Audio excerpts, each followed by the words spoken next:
Welcome to video number 30, everybody, and I cannot wait to tell you guys all about the Tinley show.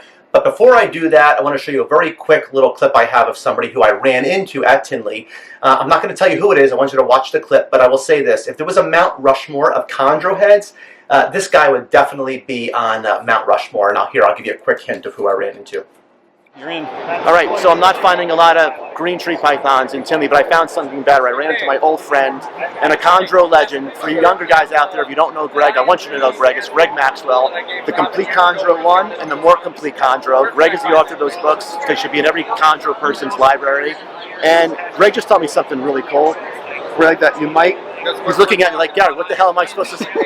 He just told me that there's possibly in the next couple of years he might venture back into some animals. Into some animals. I'm sure if I do that, there will be some chondros involved. Yeah, get him into some chondros because he misses the pain in his life of having chondros, like we all do. You know, never knowing if I'm going to eat next week. Yeah, that's the fun of it. So I just thought it was so awesome running into Greg. It's a real honor to see him today. I'm just really excited about it and definitely made my Tinley trip. So again, the Complete Chondro 1 and 2. If you don't know Greg, I want you to know Greg. Love Gary. Gary's always been there and been very supportive of me through all my ups and downs and trials, so appreciate it. Excellent. All right, thanks guys. All right, so why don't we just jump into today's video. Hon, what's the matter? I don't know. I guess I thought Greg would have just said a lot more nice things about me. So welcome to video number 30, everybody, and I first want to welcome all the new subscribers. We had a lot of new subscribers since the last video. I'm very appreciative of all of you, and if you have not yet subscribed to my channel, please consider doing so. I mean, all the cool kids are doing it. I'm excited to tell you about Tinley in this video, but before I do that, a couple quick things is that later in this video, I want to show you guys some Chondro eggs that are 45 days old today. They're hatching in 4 days. I want to show you guys some carpet pythons that I recently listed for sale. And the other thing, I want to show you some SAVU pythons that recently shed. I want to show you the differences between a baby silver and a baby normal SAVU. I'm holding this green Sanzinia because one of the folks I met, or a couple of people I had met over in Tinley, were Valerie and Christian. They loved green Sanzinia, so I thought I would take this animal out for them. And again, everybody who I met in Tinley, I just cannot thank you all enough for coming up to me and introducing yourselves. I had an amazing time. I just felt like I was around family throughout the entire event. So thank you so much for coming up and introducing yourselves.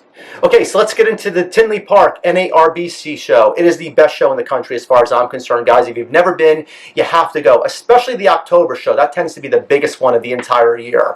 Okay, so the primary takeaways as far as for you arboreal enthusiasts out there like myself, captive bred chondros and captive bred Emerald Tree Boas. I don't think I had seen a single one in the entire place, which is, I mean, it just shows you how difficult these animals can be. I mean, this huge show, these animals have been bred for many years, and there's still not a single captive bred or captive bred chondro or captive bred emerald out there. Sanzinia, I saw one pair of adult Mandarin Sanzinia. In fact, I'm going to put a picture up. It was taken by my friend Paul Mitzelfeld.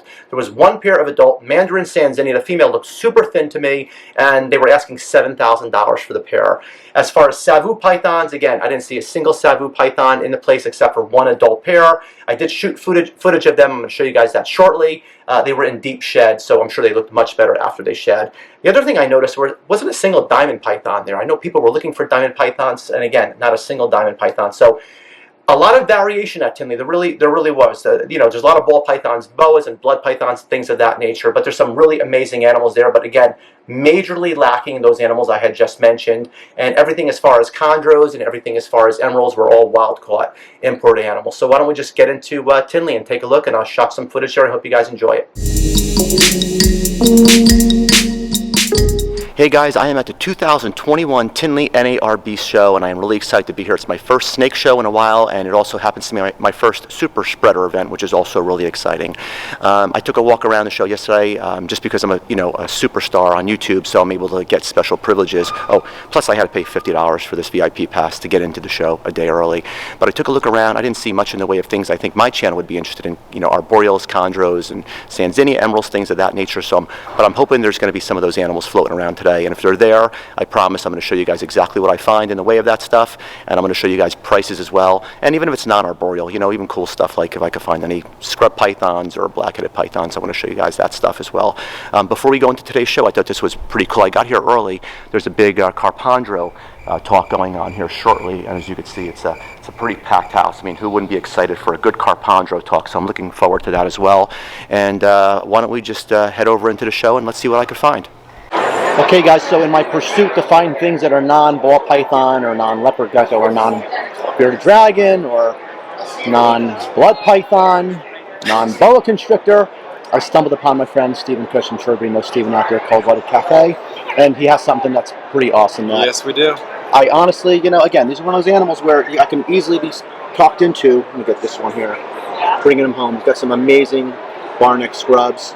And not only does he have these, words, a year old, Stephen, this pair? 2 years old? These are about 3-4 years old. So these are 3-4 years old. But then he also has, which I know some friends, if they were here right now with me, they'd be taking these home, little baby barneck scrubs.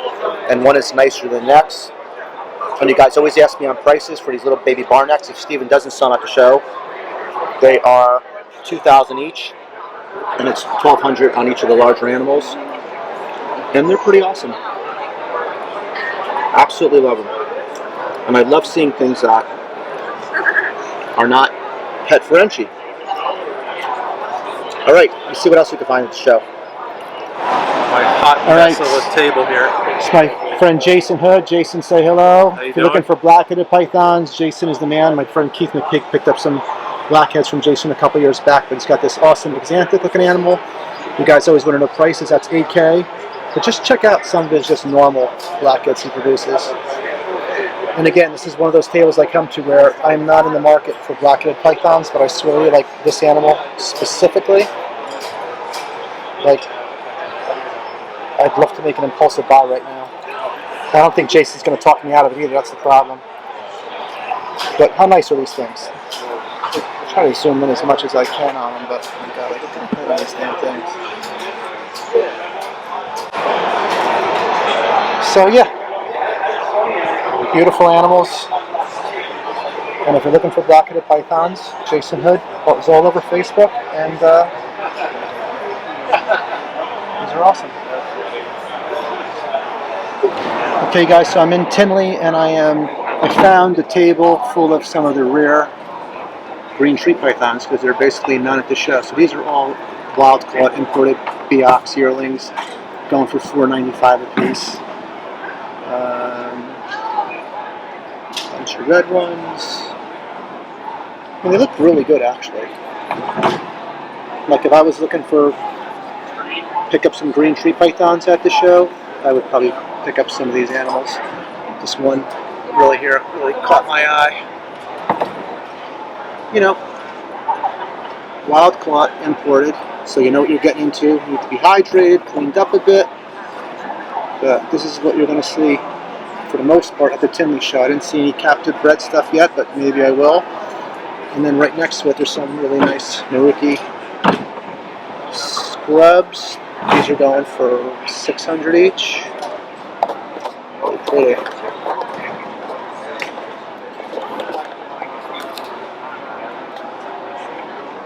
As I said, I'm showing you guys stuff that I'm interested in. I think that you guys would be interested as opposed to,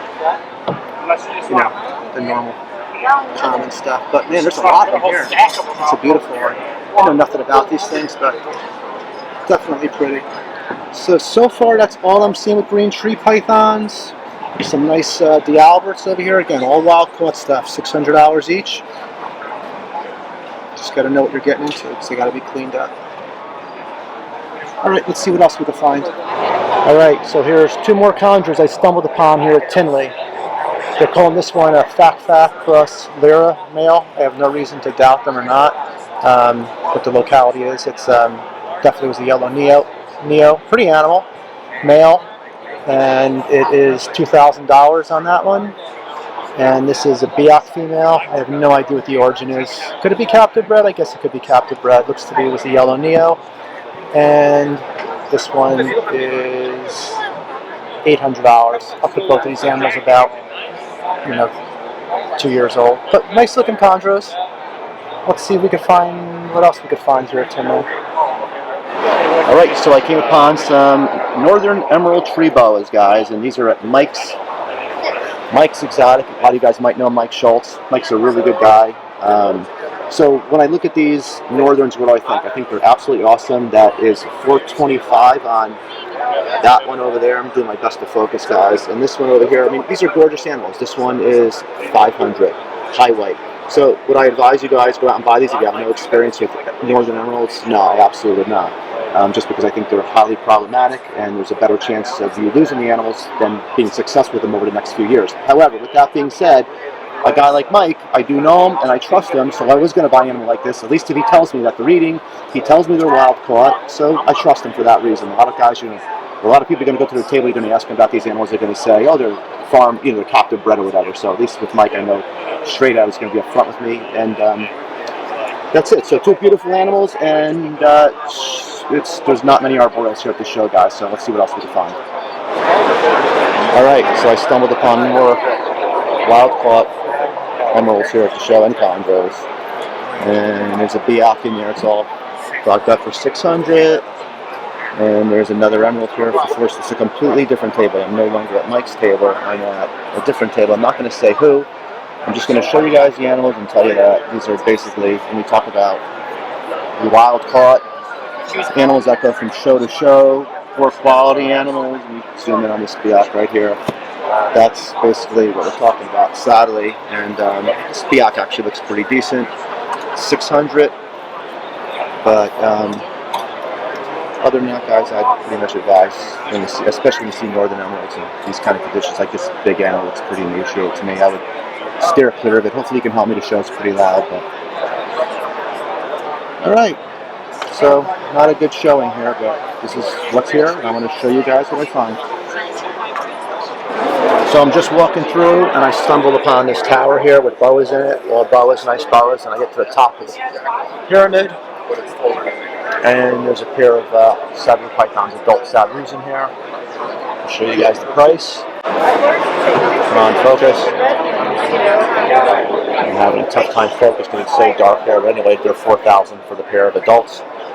They both appear to be in shed, but I can't really tell what they look like. But anyway, it's the only pair of adults or only pair of SAVUs or SAVUs in general I've seen at the show. So that's that.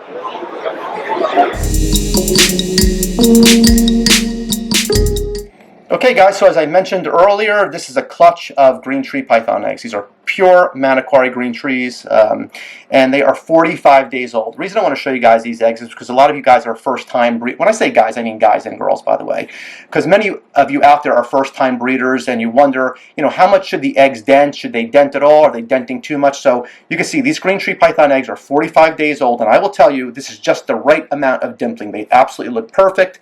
They're going to hatch in actually 4 days. I am incubating them at 87.4 degrees is what I do. And on day 40, I lowered I was at day 39 or day 40, I lowered the temperature down 1 full degree. So it's about 86.4 degrees. And they'll hatch in 4 days. And will I cut them when they start pipping? Yes, I will.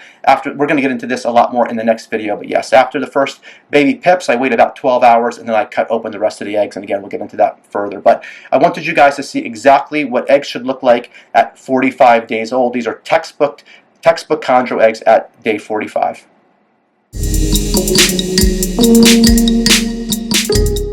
I am so excited to show these to you guys. These are the SAVU python eggs. You guys have been following my videos and following my journey. And as you can see, this is the silver SAVU python, and this is a normal SAVU python. With these guys, when they first hatch out, I'm going to put a picture up. It's very difficult actually to tell the difference between the silvers and the normals. But after one shed, they each had one shed, you could clearly see what the normal looks like, and you could clearly see what the silver looks like. And you can see we're shooting right now at nighttime, and these guys are very just jumpy and very bitey at this very moment. But anyway, I want you guys to see this is the normal, and that's the silver. I thought you guys, I don't think many of you even have seen maybe live SAVU pythons. They just haven't been around at shows for many years. And for those of you guys waiting on these for me to ship them out to you, I'm just getting them established. I have 17 of 21 eating right now, and as soon as they're all established, I will be sending them out to their new homes ASAP. But again, I just wanted to show you, this is a silver, and that is a normal.